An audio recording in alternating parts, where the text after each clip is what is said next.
이 경우는 자백간주 무변론 판결 등에는 그대로 증명할 필요가 없어지면서 원고 승소 판결이 내려지는데, 자백간주에 의한 판결의 편취의 경우 위 편취된 판결을 형식적 확정력이 있는 확정 판결로 보고 그 판결의 기판력을 인정할 것인가에 관하여는 입장이 나누어져 있는 바, 하나는 편취된 판결은 상대방의 판결장본의 송달이 무효이어서 항소의 대상이 될 뿐이고 확정 판결이 아니니 기판력이 없는 것이라는 항소설이고, 다른 하나는 편취된 판결은 형식적으로 확정된 확정 판결이므로 기판력이 있고 따라서 그 판결은 재심의소의 제기에 의해서 구제될 수 있는 것이라는 재심설이다.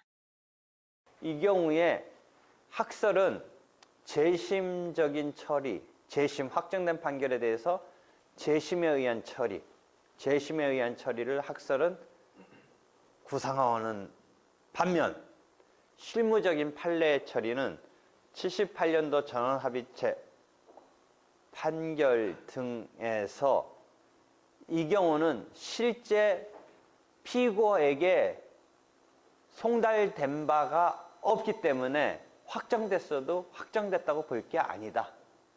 왜냐하면 우리가 좀 아까 학설은 재심에 의해서 처리를 한다라고 하는 전제는, 재심이라는 건 뭐예요? 확정된 판결을 전제로 할 때 구제수단이에요. 재심이라는 것은. 우리가 재심이라는 것은 확정이 전제돼서 하는 건데, 지금 이 실무적인 판례적인 처리는 확정됐다고 보지 않아요. 이 판결이 송달된 때로부터 2주가 흘러가서 확정됐는데, 이 경우에 이 본인, 여기서는 본인이라고 한 표현이 원고 주소에 원고가 송달받은 거 아니에요. 지금 수령 받았잖아요. 그럼 종중의 입장에서 종중 내지는 종중의 총무가 받은 게 아니니까 이 경우는 송달됐다고 형식적으로 그 다음에 확정되는 이런 과정으로 흘러갔지만 이게 확정됐다고 볼 수가 없다라는 거예요. 그래서 실무적인 처리는 확정이 안 됐고 이 경우에 지금이라도 항소할 수 있다라는 거예요. 항소.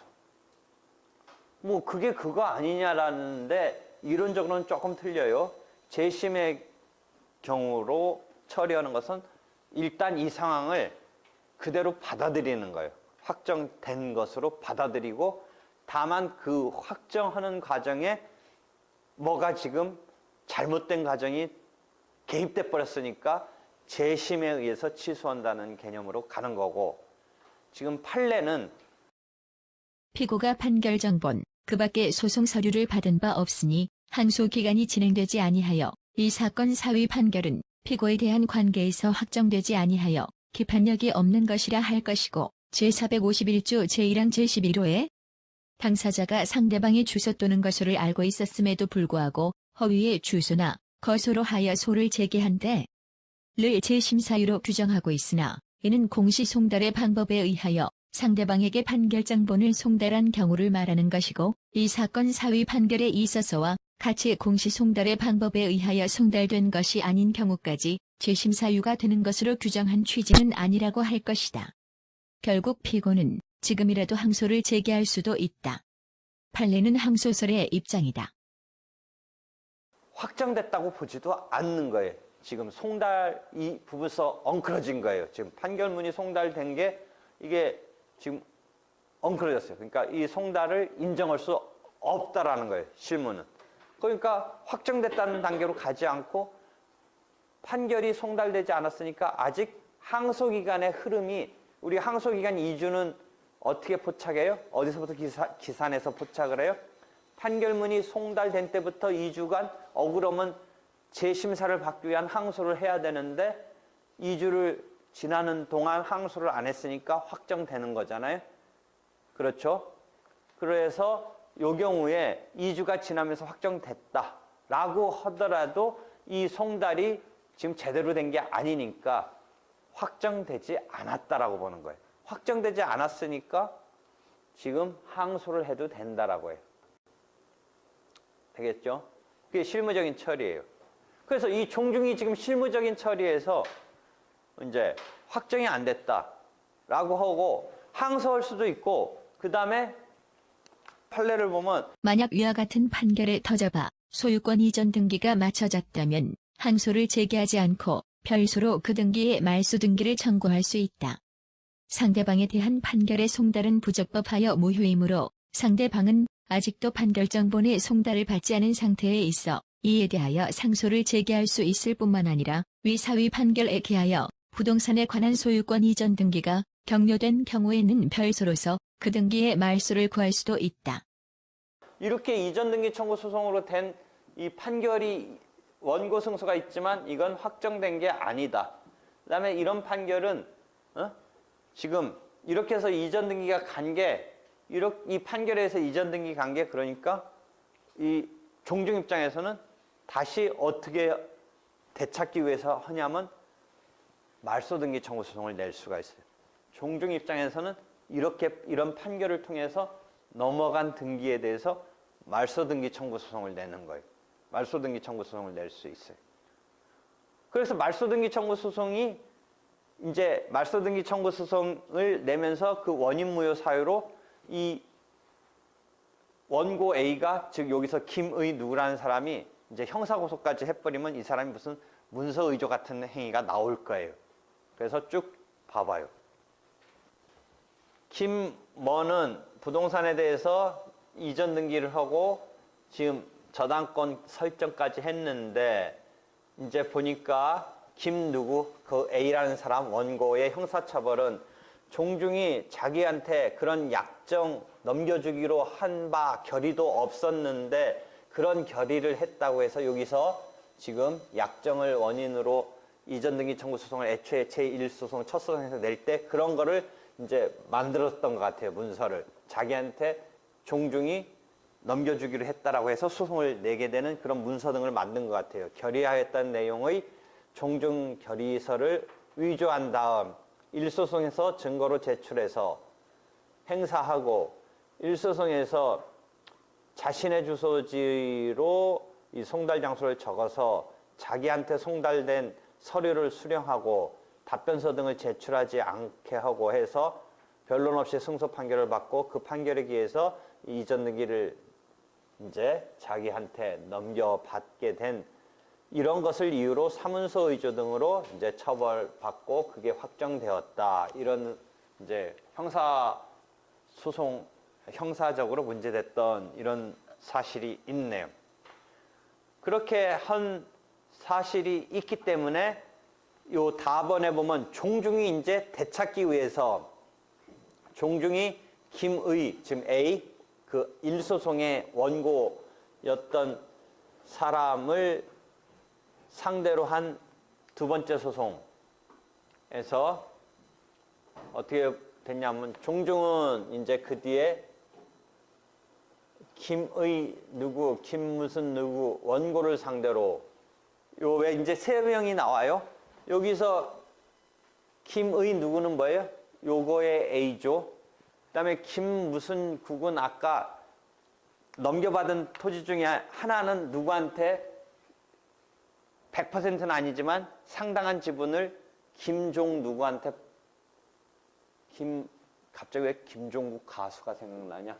김 무슨 국한테 팔았어요. 아까 보면 나와요. 다시 조금 근저당 것만 내가 조금 강조해서 얘기했는데 여기 보면 요 위에 보면 그 부동산 넘겨받은 거 여러 필지를 이렇게 해서 넘겨받았어요. 종중한테. 그 중에 김 무슨 종국한테 일부 상당한 지분이죠. 3천 얼마 지분 중에 아니야 뭐 하여튼 요 중에 요런 정도의 지분에 대해서 지금 김 무슨 국한테 팔고 그다음에 또 하나 부동산에 대해서는 지금 근저당 설정을 했어요. 그렇죠? 그 과정에서 그러니까 여기가 뭐예요? 김의 누구는 뭐예요? 여기서 A고 그다음에 원고는 누구예요? 지금 두 번째 소송 요 소송에서 원고는 농협이에요. 근저당권 설정한 그 농협이에요. 그다음에 김 무슨 국은 뭐예요? 지금 이전 등기한 그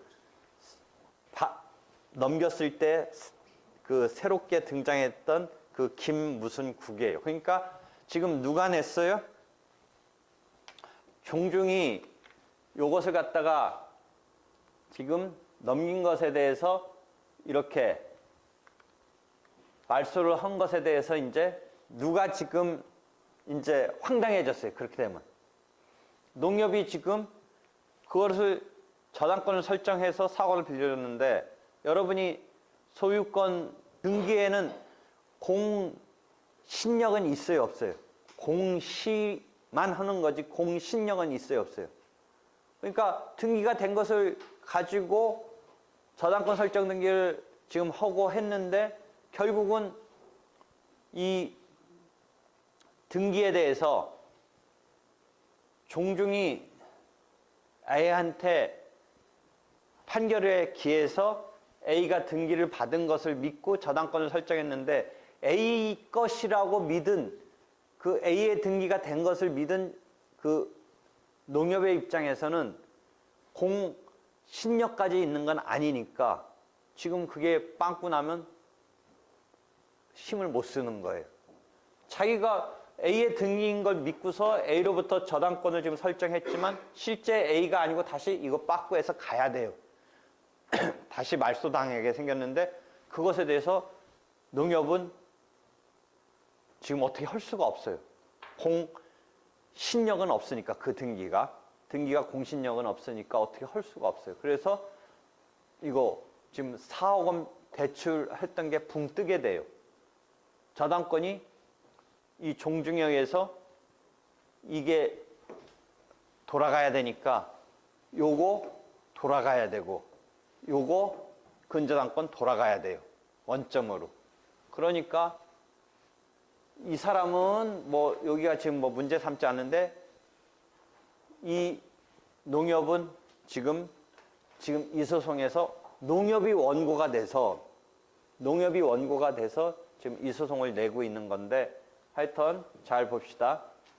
그렇게 해서 이 사건 종중은 김의 누구라는 A를 상대로 등기 말소해라. 네가 사기쳐서 그 다음에 무변론 판결로 이렇게 넘어간 것을 말소해라. 그럼 이걸 말소받기 위해서는 이것도 말소돼야 되고 이것도 말소돼야 되죠.